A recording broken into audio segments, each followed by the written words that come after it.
Welcome back to AU Family Channel, and thank you so much for being here. It truly means the world to have you as one of our loyal listeners.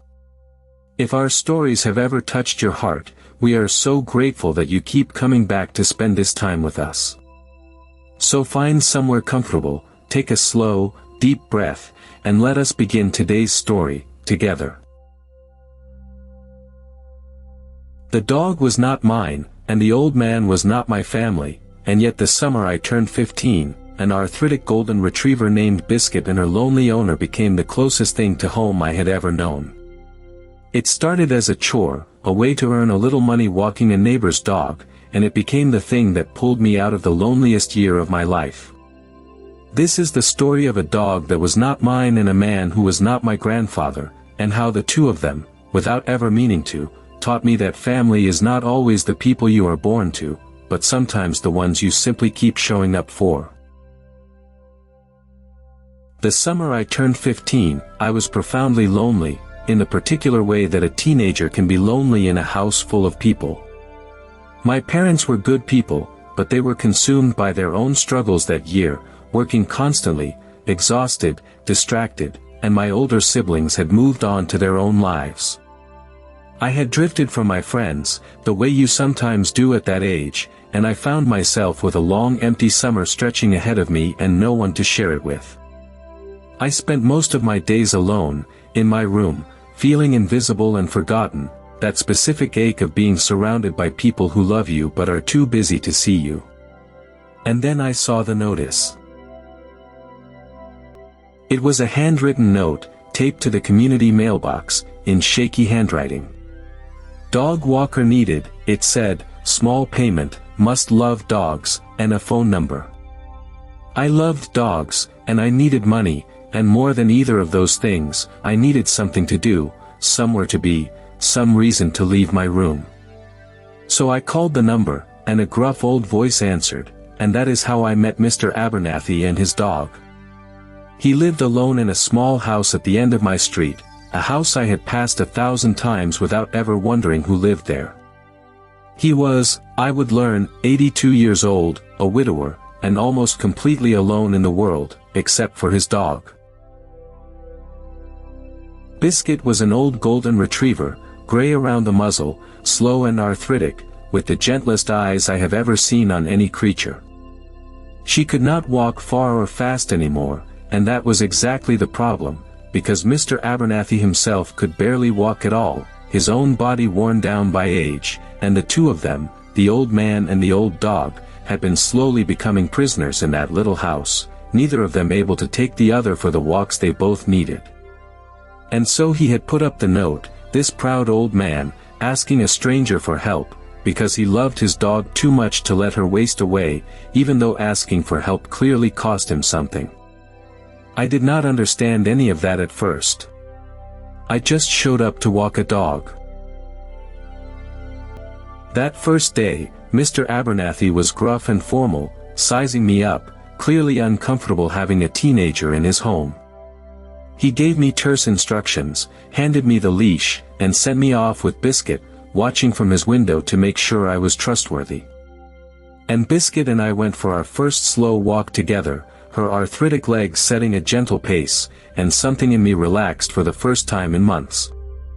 There is a particular peace in the company of a good dog, a simple, uncomplicated presence that asks nothing of you but your company. By the end of that first walk, Biscuit had leaned her whole warm weight against my leg, and I had scratched her graying ears, and I did not feel invisible anymore.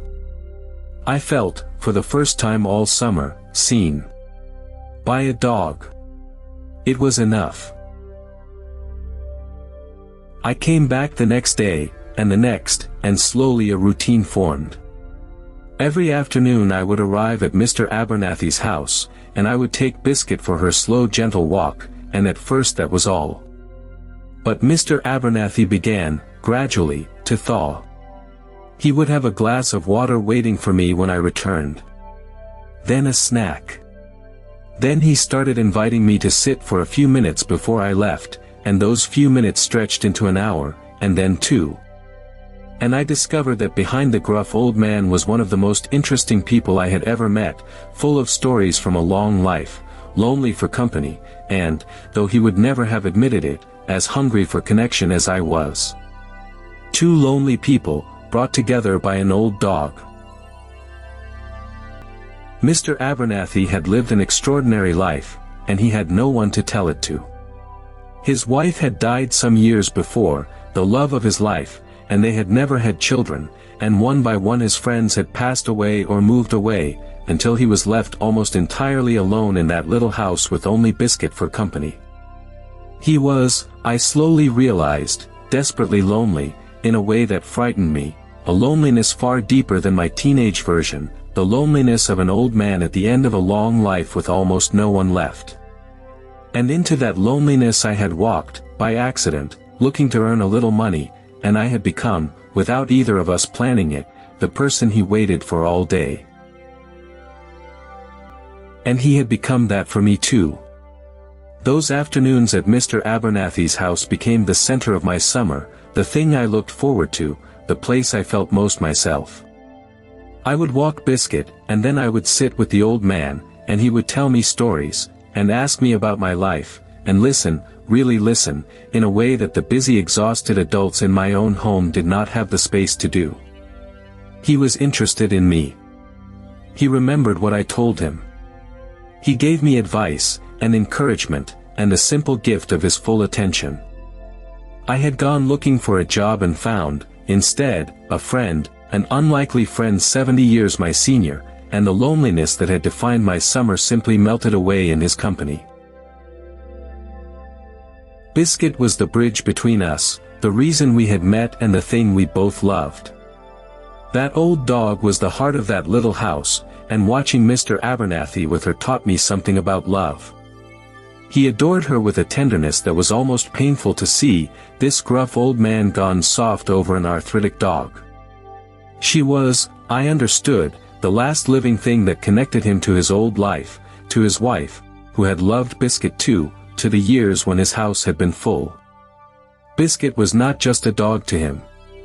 She was the last thread of a whole vanished world, and he clung to her, and cared for her, with everything he had left. And now I was helping him do it, and in helping, I had become part of that little circle of love. As the summer went on, I started coming even when there was no walking to be done, on days too hot or too cold for Biscuit's old legs. I would just come to sit with Mr. Abernathy, to keep him company, to listen to his stories, to be the grandson he never had for a man who was so alone. And he became, for me, the grandfather I had never known, my own grandparents having died before I could remember them. We filled a hole in each other's lives that neither of us had fully known was there. He gave me attention and wisdom and a sense of being valued. I gave him company in youth and a reason to keep going. And Biscuit lay between us, content, the old dog who had brought two lonely people together. My parents, when they finally noticed where I was spending all my time, were wary at first, an old man they did not know, their teenage son at his house every day. But when they met Mr. Abernathy, and saw the gentle, lonely old man he was, and saw how much good the friendship was doing for both of us, they relaxed, and then they embraced it. My mother started sending food. My father helped with repairs around the old man's house. Slowly, without anyone quite deciding it, Mr. Abernathy and Biscuit became part of my family, and my family became part of the little world at the end of the street. The old man who had been so alone found himself, in the last chapter of his life, suddenly surrounded by people again. And it was all because of a dog and a note on a mailbox. The turning point in that summer, the moment I understood what we had become to each other, came on a night when Mr. Abernathy fell. I got a call, late, from him, his voice frightened and small, saying he had fallen and could not get up and did not know who else to call. And I ran the whole way to his house in the dark, and I let myself in, and I found him on the floor, and Biscuit lying beside him, keeping vigil, refusing to leave him. I helped him up, and I stayed with him, and I called for help, and I sat with him through the whole frightening night. And at some point he looked at me and said, "You are the person I called. Out of everyone. You." And I understood that I had become his family, his person, the one he reached for in the dark. That night changed everything. Because I understood, sitting on that floor with a frightened old man and his faithful dog, that this was not a job anymore, had not been for a long time. This was love. This was family. Mr. Abernathy was not my employer and Biscuit was not just a dog I walked. They were mine, and I was theirs, bound by the 1,000 small afternoons we had shared, by the company we had given each other, by the loneliness we had each pulled the other out of. I had gone looking for a little summer money, and I had found a grandfather and a dog in a place where I belonged. And now, on that floor in the dark, I understood the responsibility that came with that love. I would not let this old man be alone. Not ever again. After that fall, I became a fixture in Mr. Abernathy's life, and my whole family with me. We made sure he was never alone for too long, never without someone checking on him, never without company. My parents, who had been so distracted at the start of the summer, found in caring for this lonely old man a way to be present, to slow down, to remember what mattered. Our two households merged into one strange, beautiful, chosen family, an old widower, an arthritic dog, and a family that had almost drifted apart, all held together by the connection that had started with a note on a mailbox. And I, the lonely invisible teenager, found myself at the center of it, no longer invisible at all, but needed, valued, essential to the happiness of people I had come to love. The hardest part of this story is the part one knew was coming from the beginning, though I tried not to think about it. Biscuit was very old, and old dogs do not live forever, and that autumn, her arthritic body finally began to fail. Mr. Abernathy and I nursed her through her last weeks together, and I watched the old man face the loss of the last thread connecting him to his old life, to his wife, to everything he had lost. And when the day came that Biscuit could not go on, we were both with her, the old man and the boy, our hands on her graying fur as she slipped away peacefully, surrounded by the two people who loved her most. It was the first time I had ever been present for a death, and I held Mr. Abernathy as he wept, and I wept too, for the good old dog who had brought us together. I was afraid, after Biscuit died, that Mr. Abernathy would give up, that without his dog, the last thread of his old life severed, he would sink into a loneliness too deep to survive. And for a while, he grieved terribly, and I grieved with him. But something had changed, something Biscuit had set in motion before she left. Because the old man was not alone anymore. He had me. He had my family. The dog that had brought us together had done her final work, which was to make sure that when she was gone, her lonely owner would not be left alone. Biscuit had, in a way, spent her last summer finding a family for the man she was going to leave behind. And she had succeeded. He grieved, but he was not alone in it. And that made all the difference.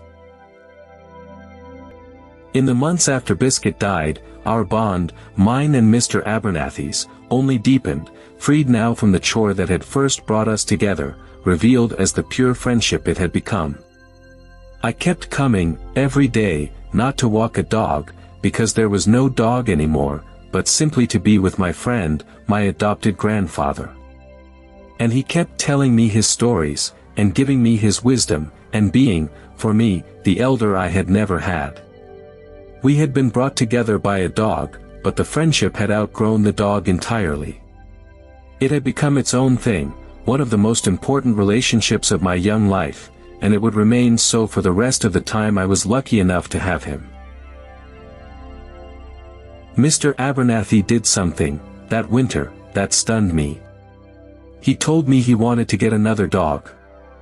Not to replace Biscuit, he said, no dog could ever do that, but because he had learned, through her, that a dog was not just company for him, it was a bridge to the world, a reason to connect, the thing that had brought me into his life. And so we went together to a shelter, the old man and the boy, and we found an older dog, one that other people had passed over because it was not a cute puppy, a dog as in need of a home as Mr. Abernathy was in need of a companion. And we brought her home, and I had a new dog to walk, and the old man had a new heart to love, and the circle began again. There is a moment I hold on to from that time. Mr. Abernathy, watching me play with the new dog in his living room, said quietly, "You know, that note on the mailbox was the best thing I ever did. I almost did not write it. I almost just let Biscuit and me fade away in this house together, too proud to ask for help." And I understood what he was telling me. That his willingness to ask for help, to reach out, to put a note on a mailbox admitting he could not manage alone, had saved not just his dog but his whole last chapter, had brought a family into his lonely life. His pride had almost cost him everything. His courage to set it aside had given him a family. I have never forgotten it. I learned so much from that summer and the years that followed about what family really is. I had always thought of family as the people you are born to, the fixed set of relatives you are given. But Mr. Abernathy and Biscuit taught me that family is something you can also build, something you can find in the most unexpected places, something that grows out of simply showing up for someone, day after day, until the showing up becomes love. That old man was not my blood. That dog was not my pet.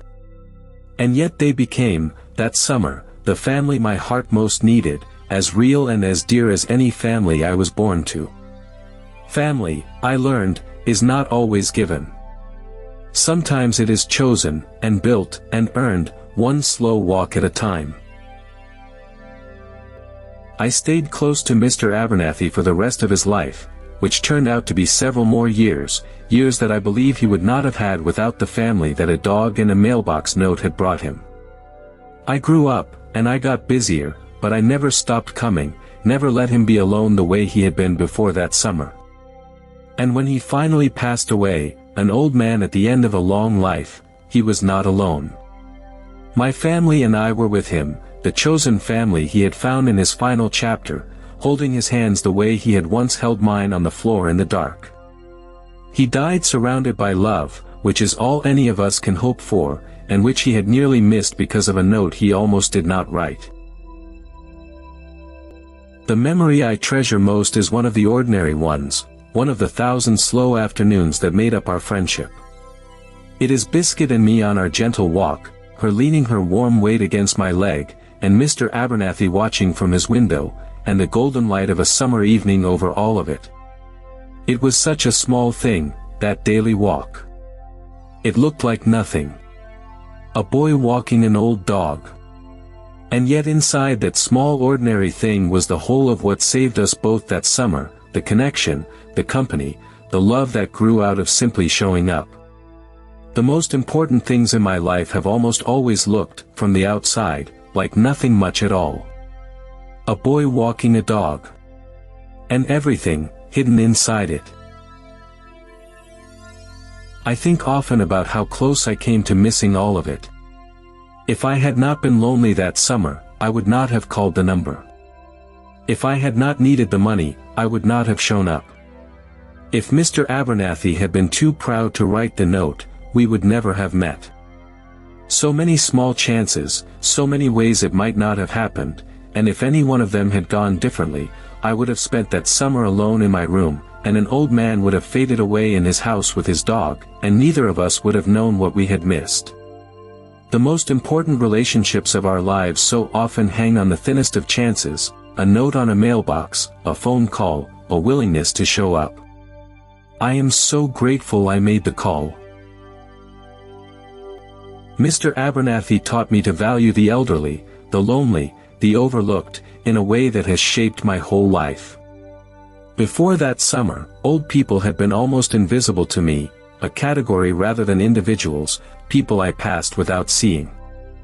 And then I got to know one, really know him, and I discovered a whole rich human being, full of stories and wisdom and love and a loneliness that broke my heart.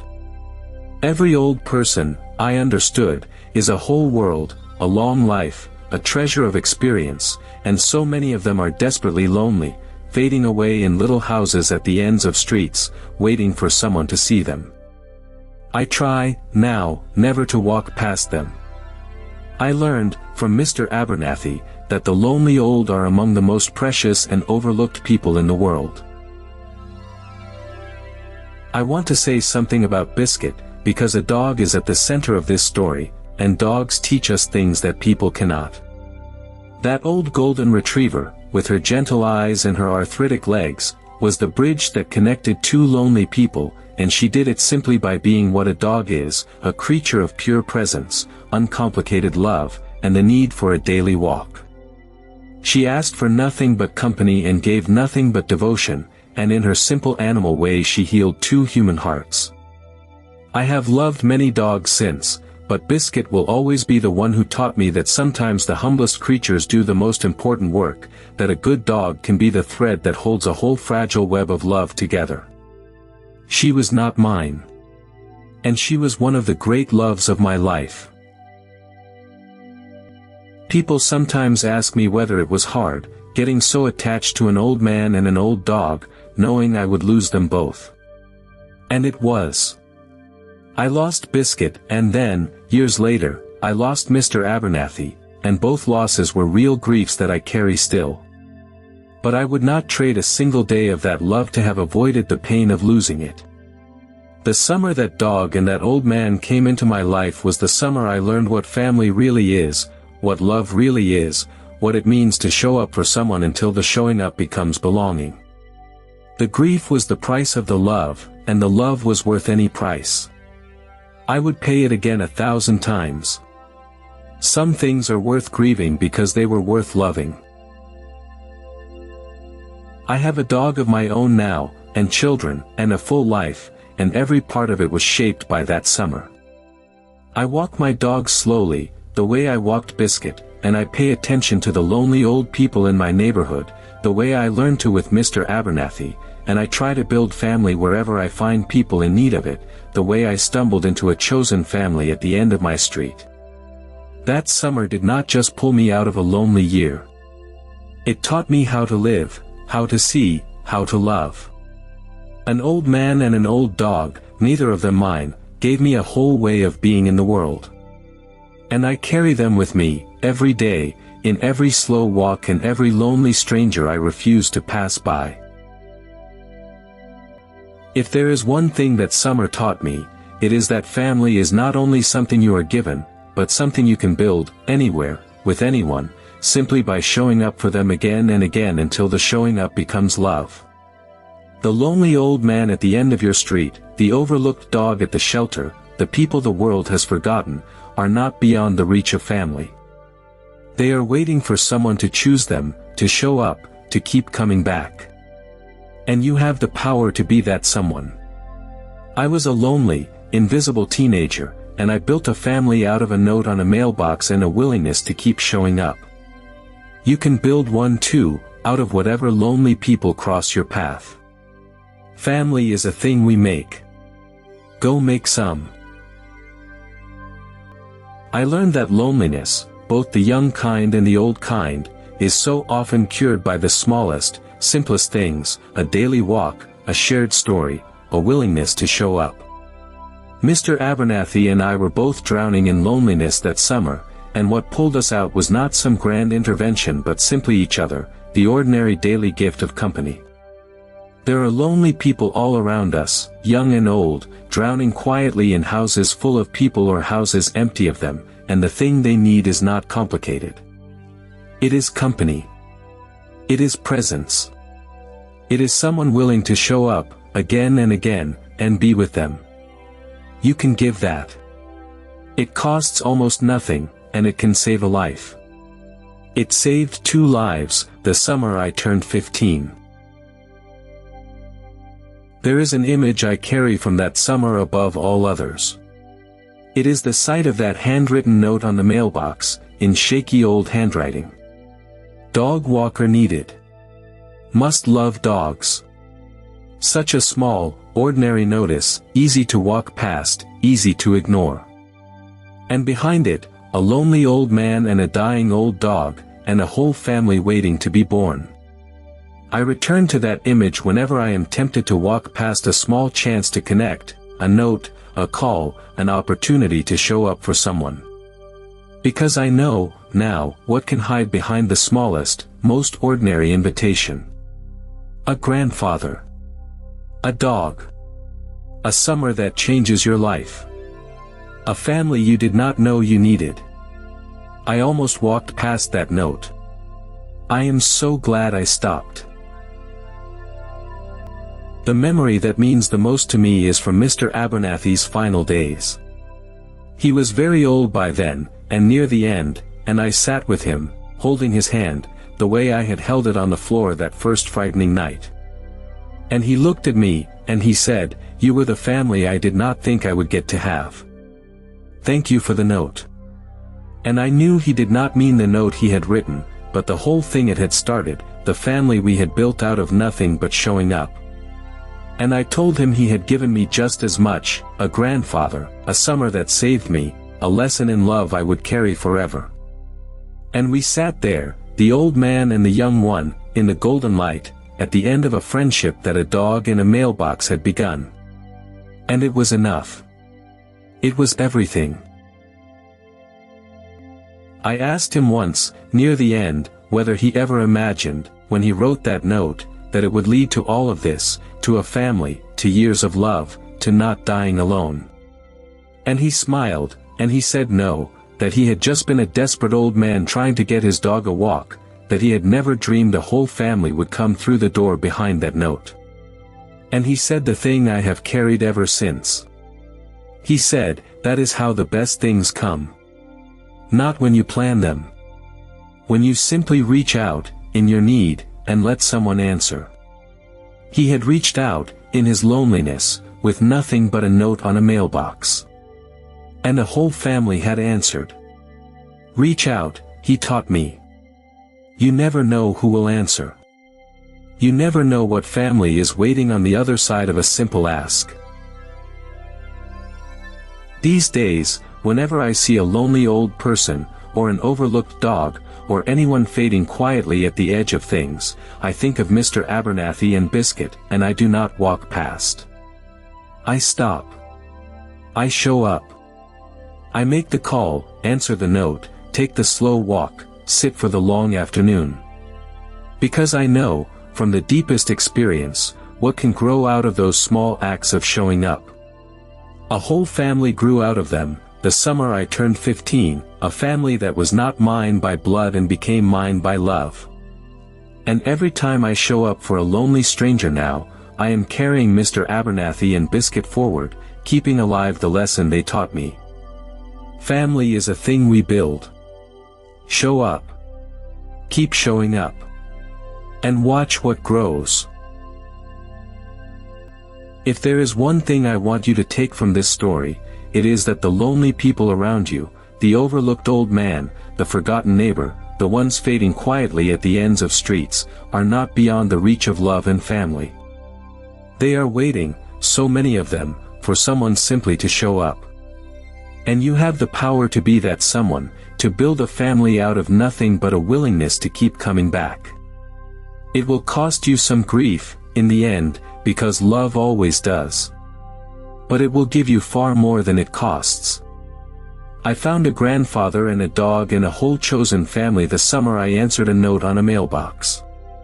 There are notes on mailboxes all around you, in 1,000 forms. Answer 1. See what family is waiting. I learned that the things that look smallest from the outside, a boy walking an old dog, a note on a mailbox, a daily visit to a lonely house, are so often the things that matter most. We wait for the grand gestures, the big dramatic acts of love, and meanwhile the real love of our lives is built quietly out of small, faithful, ordinary showings up. Mr. Abernathy and Biscuit and I built a family out of slow walks and long afternoons and daily company, and it was as deep and real as any family there is. So do not wait for something grand. Show up, small and faithful and daily, for the lonely people in your life. That is where family comes from. That is where love lives. In the small, ordinary showing up, again and again, until it becomes home. Thank you so much for staying with me all the way to the end of this story. It truly means the world that you are here. If Mr. Abernathy and Biscuit and the family we built moved your heart, please give this video a like and subscribe to AU Family Channel, where a brand new story is waiting for you every single week. And remember what an old man and an old dog taught a lonely boy one summer. Family is not only given, it is built, out of nothing but a willingness to keep showing up. So this week, if there is a lonely person near you, an overlooked neighbor, someone fading at the edge of things, show up for them. You never know what family might be waiting. I will see you in the next one.